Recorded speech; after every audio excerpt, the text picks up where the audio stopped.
En primer lugar, el rico es rico por el trabajo que no paga y no ha pagado históricamente a los trabajadores. Capital humano. El ser humano no es capital, es humano. El capital es una cosa, el ser humano es alguien. Traemos un salario mínimo que como nunca en la historia se había elevado tanto. Pues si lo habían tenido rezagado 36 años, era lo mínimo justo. Todo el día reventando y aún beneficiando. Me recuerda esa canción. Y lo que es increíble son los pocos huevos.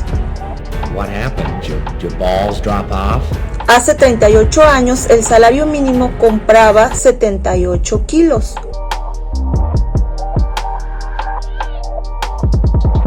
Una de las imposiciones de la política económica neoliberal fue el congelamiento del salario mínimo. Los llamados científicos de la economía advertían que si se aumentaba el salario mínimo, habría inflación en el país. Fue así que durante 36 años, desde el sexenio de Miguel de la Madrid Hurtado en 1982, pasando por Salinas de Gortari, Ernesto Zedillo, Vicente Fox, Felipe Calderón y Enrique Peña Nieto, el ingreso de las familias fue siendo devastado cada vez más y más. En el periódico El Financiero se señalaba en el año 2014, durante el sexenio de Peña Nieto, lo siguiente: hoy, con el salario mínimo diario se pueden comprar 6.1 kilos de tortilla. En 1976 se compraban 27 kilos, es decir, 77% menos. Hoy, 4.9 litros de leche, y en aquel entonces 20.15 litros. Es decir, una caída del poder adquisitivo del salario mínimo del 75.6%. Se menciona también en este medio un porcentaje similar con la carne y con los huevos. De estos últimos redacta el periodista Enrique Quintana. Y lo que es increíble son los pocos huevos que hoy se pueden adquirir. Recordemos que estamos hablando del 2014, cuando estaba Peña Nieto. Apenas 2.75 kilos de estos. Hace 38 años el salario mínimo compraba 78 kilos, una caída del 96.4%. Es así que con los pocos huevos de los economistas neoliberales mexicanos, What happened? Your balls drop off? los políticos de esos sexenios y compañía siguieron las recetas del Fondo Monetario Internacional, incapaces de la defensa por la economía de los mexicanos a quienes gobernaban. A partir del 2018, Andrés Manuel López Obrador toma los pedazos de la economía mexicana y comienza a redefinir las políticas económicas. Con muchos obstáculos en contra, atravesando por una crisis económica mundial que ya se veía venir, además de la devastadora pandemia y las guerras de otros países, decide impulsar el poder adquisitivo de las familias trabajadoras mexicanas con el aumento al salario mínimo. En contra de lo que habían dicho los inteligentísimos científicos de la economía neoliberal, también conocidos como tecnócratas, muchos de ellos con títulos de prestigiosas universidades extranjeras, estadounidenses por supuesto, Andrés Manuel López Obrador pudo demostrar con hechos la falsedad de aquellos que decían que el aumento del salario mínimo traería más inflación en la economía. Y bueno, aquí tenemos la gráfica, dice incremento al salario mínimo en México, y lo tenemos a partir del 2018, que fue cuando llegó a la presidencia Andrés Manuel López Obrador, hasta el 2024, porque ya se aprobó en este año 2023, que es cuando estamos haciendo este video, ya se aprobó el incremento para el 2024.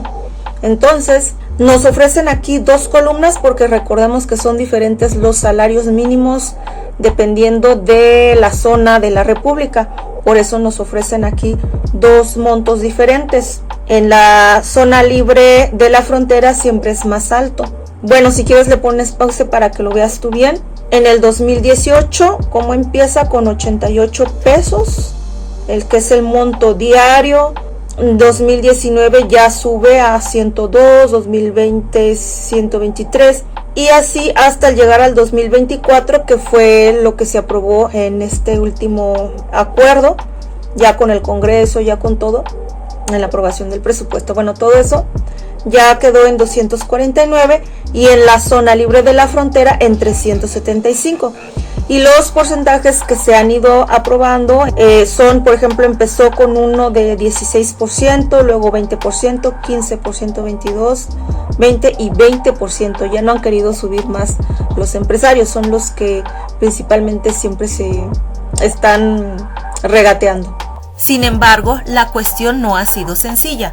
Cada año, para que pueda haber un incremento significativo, tiene que convocar a reunión y acordar con los grupos empresariales. Esta es una reunión entre los representantes de los trabajadores, el gobierno y los empresarios. Una triada interesante. También se está discutiendo en el Congreso la reducción de horas de trabajo de 48 a 40, a lo que no faltaron las declaraciones de, por ejemplo, Carlos Slim. Yo creo que es mejor que las personas trabajen 48 y ganen más, a que trabajen 40 y ganen menos. Es decir, que si quieren aumentarle 200 pesitos más a su salario mínimo, que como vimos ha sufrido una pérdida histórica devastadora, que trabajen más. No se le ocurre al señor que puede o debe contratar más trabajadores para que logren producir sus millonarias ganancias. No, que va, no vaya a quedarse pobre. Aunque es uno de los empresarios que más ha incrementado su riqueza a partir del manejo de la economía por el presidente actual. Qué irónico. Acudamos a nuestro filósofo favorito Enrique Dussel para teorizar un poco sobre las economías políticas. En primer lugar, el rico es rico por el trabajo que no paga y no ha pagado históricamente a los trabajadores. Es así que han logrado acumular una riqueza que con el tiempo se ha vuelto enorme. A la vez, y entonces tienen la capacidad para comprar poderes políticos, jueces, para poder, por ejemplo, adquirir bienes que fueren de la nación a través de las privatizaciones. Recordemos que a partir de Salinas de Gortari iniciaron demasiadas privatizaciones. También utilizan toda esta acumulación para comprar poderes mediáticos, es decir, los medios de comunicación. Recordamos que las cuentas son millonarias, lo que les pagaban cada uno de los presidentes a estos medios, como Televisa, TV Azteca, los medios tradicionales. Y por ende la conciencia de los más despistados consumidores de la televisión. Cualquiera de nosotros, al comprar un producto, pagamos un impuesto incluido en el precio. Luego este impuesto es pagado por el empresario a Hacienda o a la Tesorería de la Nación. Es decir, que hasta un bebé que consume pañales o un biberón ya está pagando impuestos y colaborando a la economía nacional. Al trabajador se le cobra también un impuesto de su salario, que es el impuesto sobre la renta o ISR. De esta manera, a la vez que somos un gran mercado, somos también un gran recurso humano, trabajo en potencia, el trabajo vivo, lo llamaría Enrique Dussel. Ellos, los tecnócratas, nos han enseñado a llamarle capital humano. Y soy cosificado. Hay máquinas, hay obreros, y hay productos, y hay ganancias, y el obrero es capital humano. Y hasta usan la palabrita capital humano. El ser humano no es capital, es humano. El capital es una cosa, el ser humano es alguien.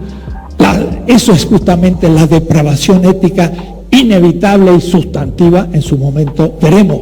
En sus ciencias viejas, que llaman modernas de la economía, mueven los precios dependiendo de su libre mercado.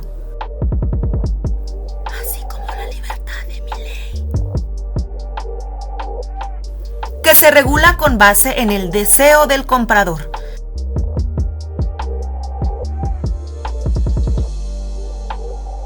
Ese es su punto de partida para establecer la política en economía y se va a perder al ser humano como tal, cuando en realidad el trabajo es el fundamento de la economía, nos dice Dussel.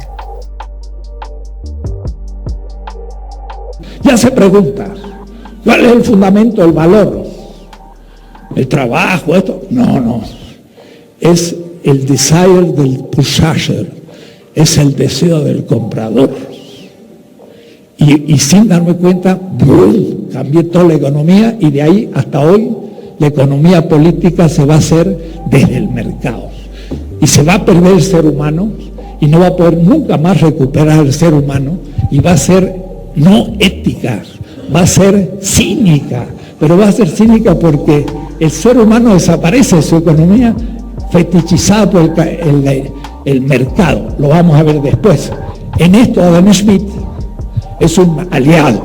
En la conferencia del actual presidente Andrés Manuel López Obrador ha dicho en ocasiones la frase "no tienen llenadera" para referirse a los que se hicieron ricos saqueando los recursos del país, enunciado que se volvió popular. Esta misma frase la utilizó el empresario millonario Francisco Cervantes, presidente del Consejo Coordinador Empresarial, ante la discusión de la reducción a 40 horas al tiempo laboral. Por cierto, implementada en otros países desarrollados y con éxito. Declaró el millonario lo siguiente.